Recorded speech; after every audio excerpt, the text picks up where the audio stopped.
好，台积电到美国去开董事会，第一次成立37年吧，第一次到美国然后呢有7个决议要这个投资170亿美元在先进制程，在厂房设施。本来大家想说他是不是要决议在美国增加投资，没有这样讲但是呢，这170亿到底花在哪里也不一定嘛，它有可能花在美国，可能花在台湾，可能花在日本那另外呢，这个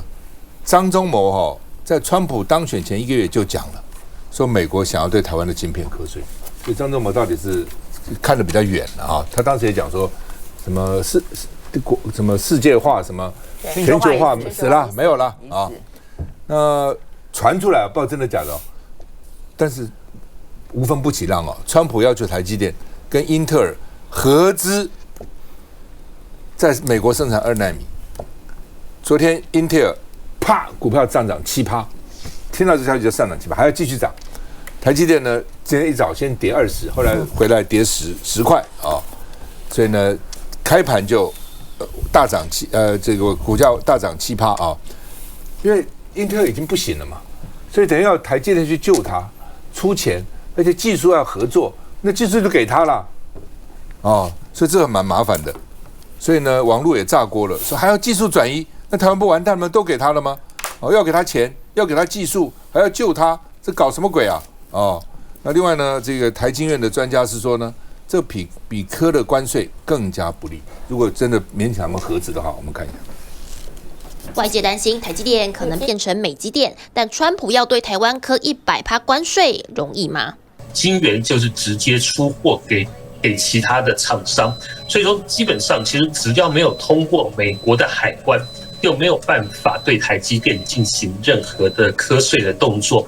也就是说，就算台积电去年70% 营收来自北美，但大部分晶片都会先送往中国大陆、印度等地方，安装在 iPhone 或伺服器里，最后才进入美国市场。而经济部次长这次前往美国会谈，主要目的也是要告知台积电只是提供晶片设计企业代工，而不是获取最大利润。川普的贸易政策也确实让台湾出口商像是鸿海和广达都考虑把部分伺服器移往墨西哥等国家。所以对集团来讲呢，就是不是在这里制造，就是在那里制造所以整个影响应该不会太大。那真正会大的是什么呢？就是怕因为这个新的关税制度造成了整个全球的不景气，造成整个市场萎缩。不过 AI 拉货动能还是强劲，鸿海1月营收高达新台币5387亿，月减17.74%，创同期次高。政策不确定让全球市场动荡，台湾企业做好准备面对川普挑战。王慧，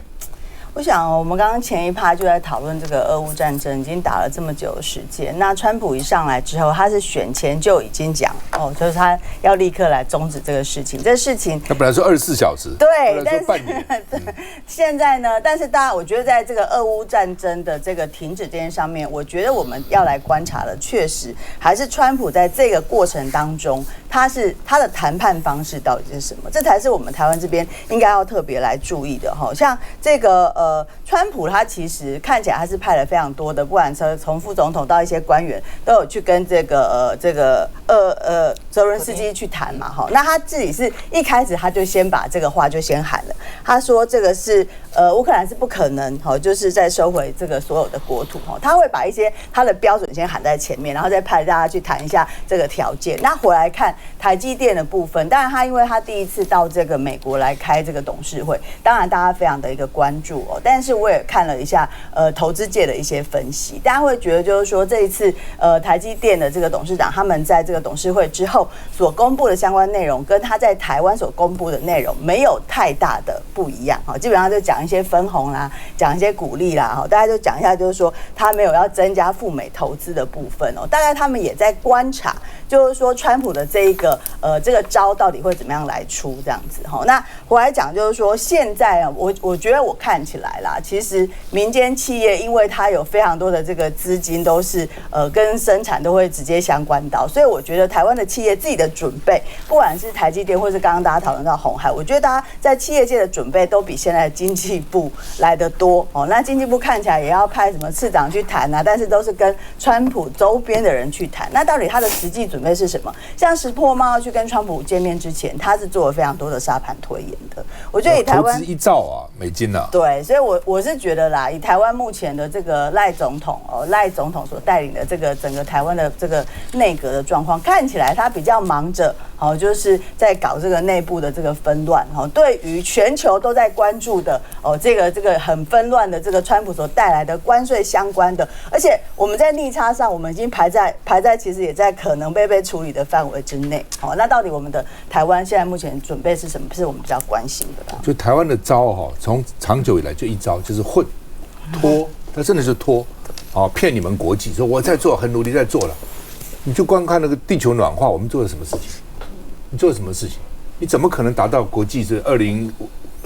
2050年的要求？不可能，知道不可能嘛？我们老师刚才讲，我们在做啊，我们在做啊，等等。所以很多事情就是，但你现在混不下去了，因为你去年赚了美国600多亿美金呢，过去几年都只有100-200，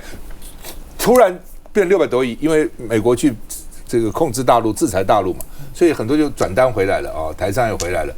或者有些跟我们买600多亿美金，川普会看不到吗？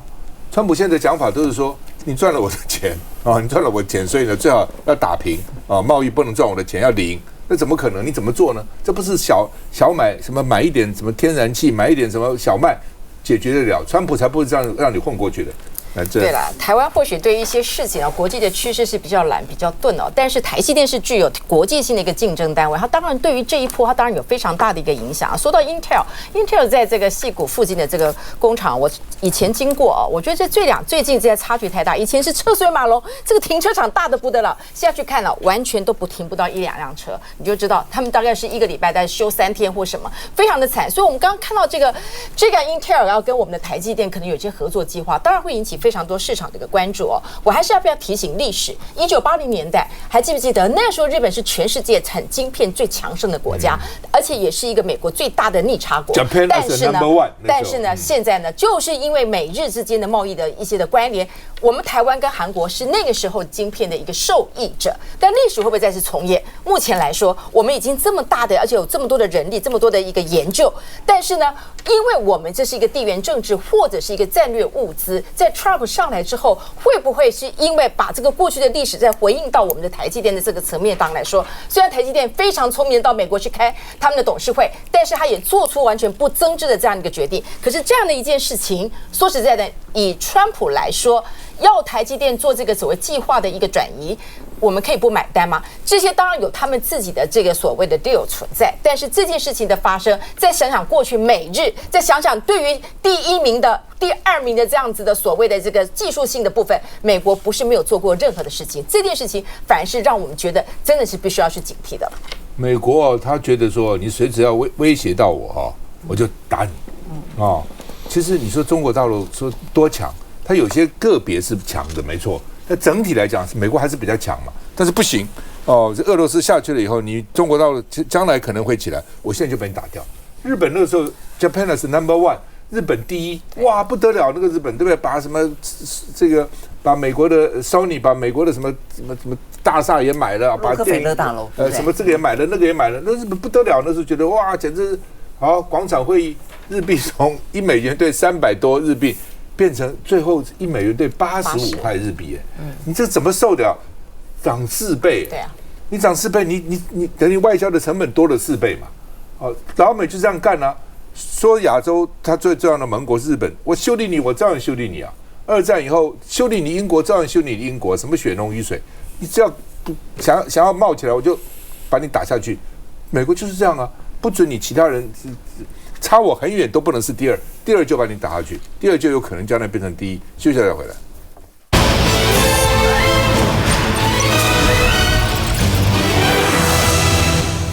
好吧，这个台北市议员陈怡君因为诈领助理费案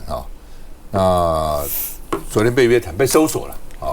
他的弟弟、他的弟媳还有前员工都移送复讯，就是说，反正就是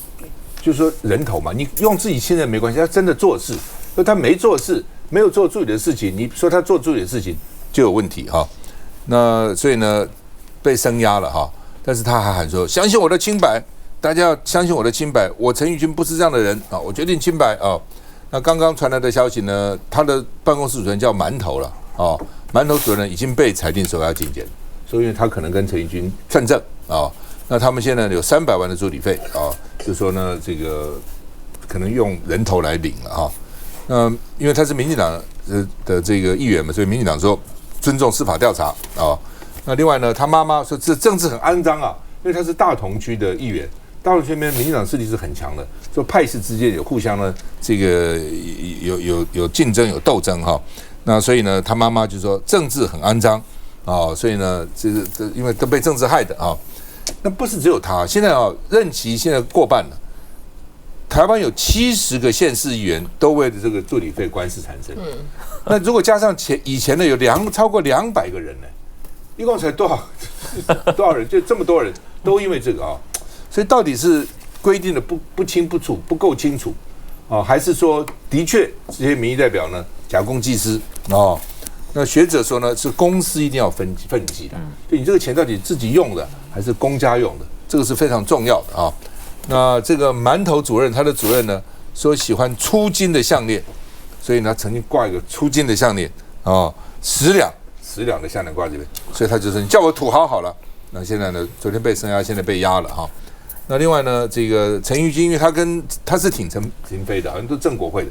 所以呢，陈玉君以前曾经喊过，我挺陈廷飞的心意不变哦。那现在怎么办呢？哦，那陈廷飞也讲话了，陈廷飞说不要扩大解释，我相信他能面对的哦，好吧？那到底现在党内人士说也怕变成地方的角力，刚刚讲大同区本身绿的势力就很强了，我们看一下。在调查局人员带领下，台北市议员陈怡君出现在士林地检署。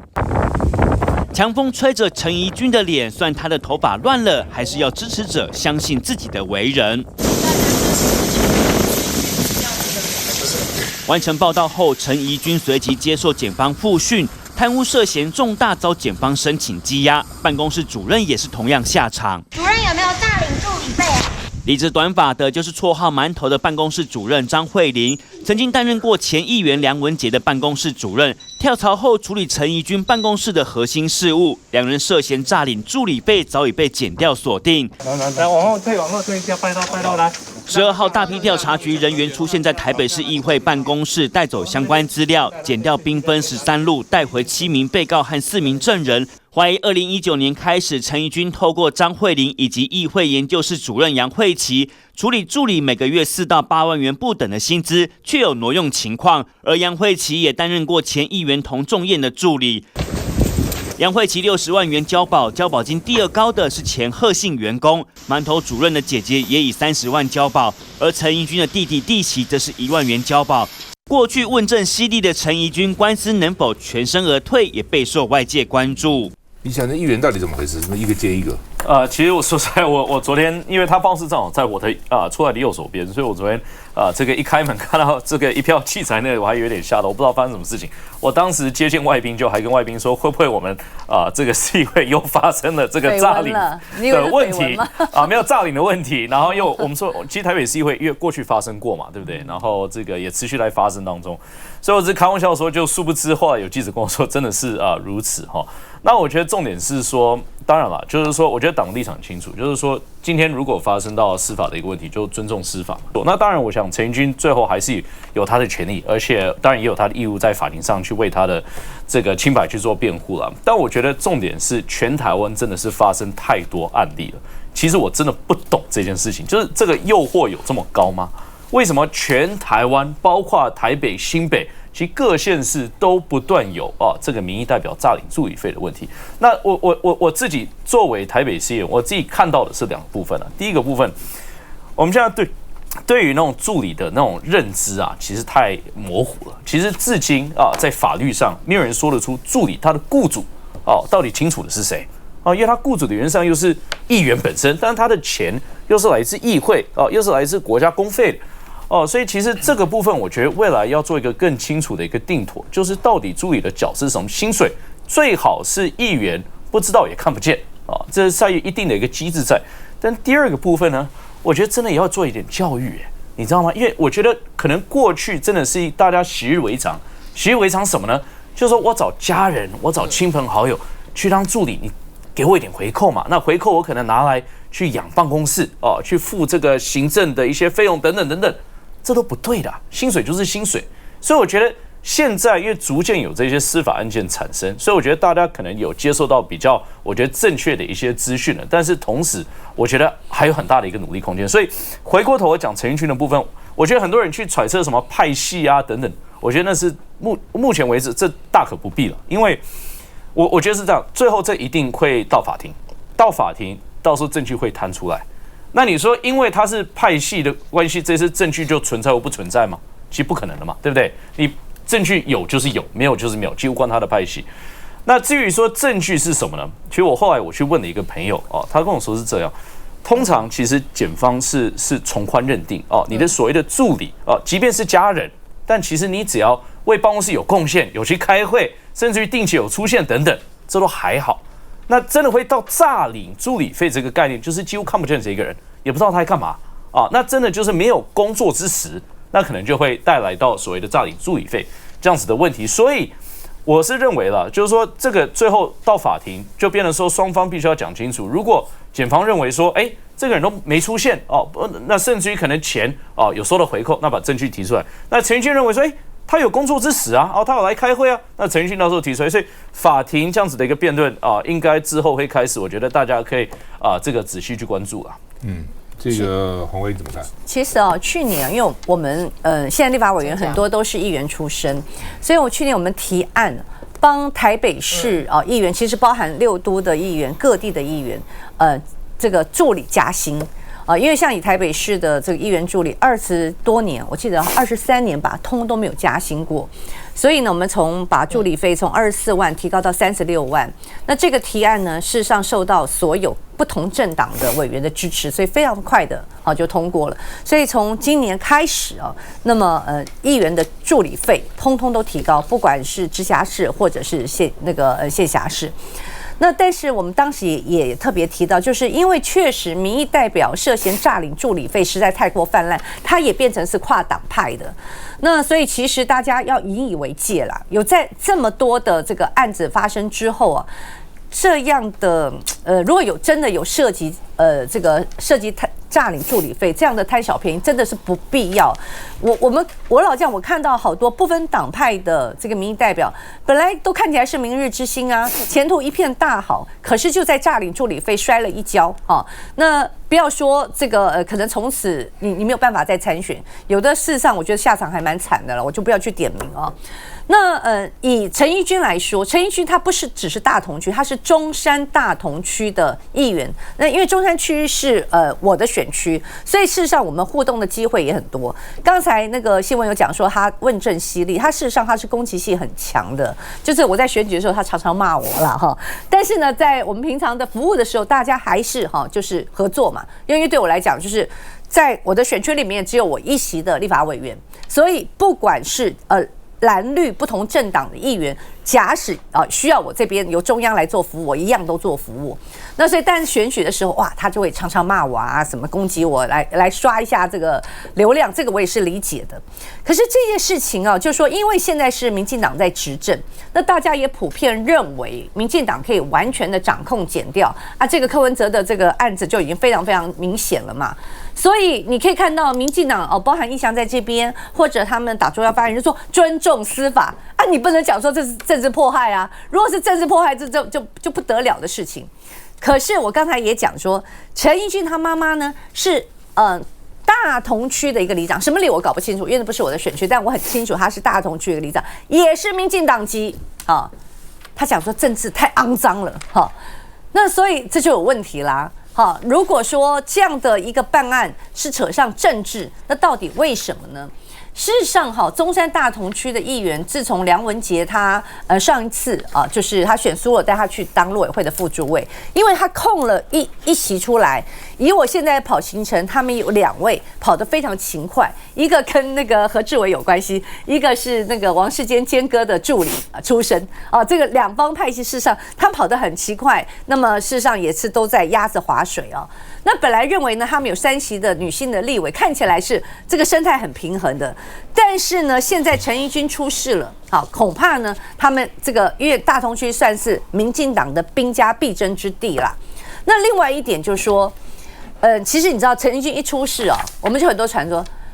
不信赖会出事啊。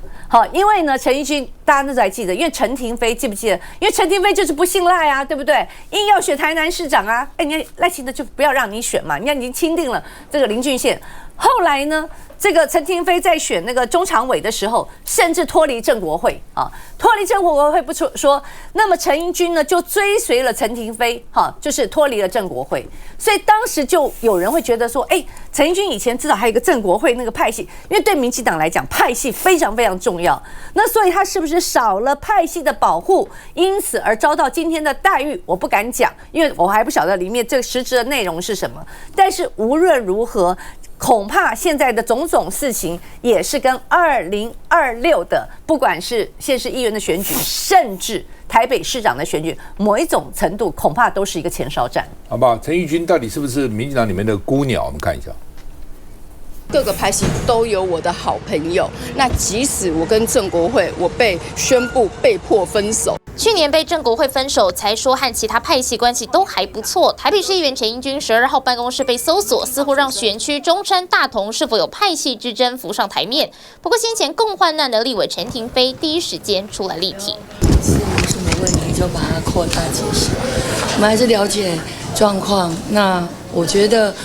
我一直都很相信怡君啦，对，应该他可以面对的。2022年连任成功的陈怡君，曾任立法院前院长游锡堃的秘书，因此加入正国会，但去年被除名。不过他先前是英系大佬黄成国的助理，更担任北市党部执行长，跟英系关系走得近。只是中山大同是民进党优势区，随着偏英系的王世坚选上立委后，剩下的位子也成为兵家必争。摊开这区绿营议员，除了永延会的颜若芳、林亮君，虽没有明显派系，但入党推荐人是总统赖清德。现在也传出偏英系的焦糖陈嘉行和前王世坚助理都有意角逐，没了派系依靠，加上亲英系欲抢位，陈怡君是否成为孤鸟被牺牲？休息一下再回来。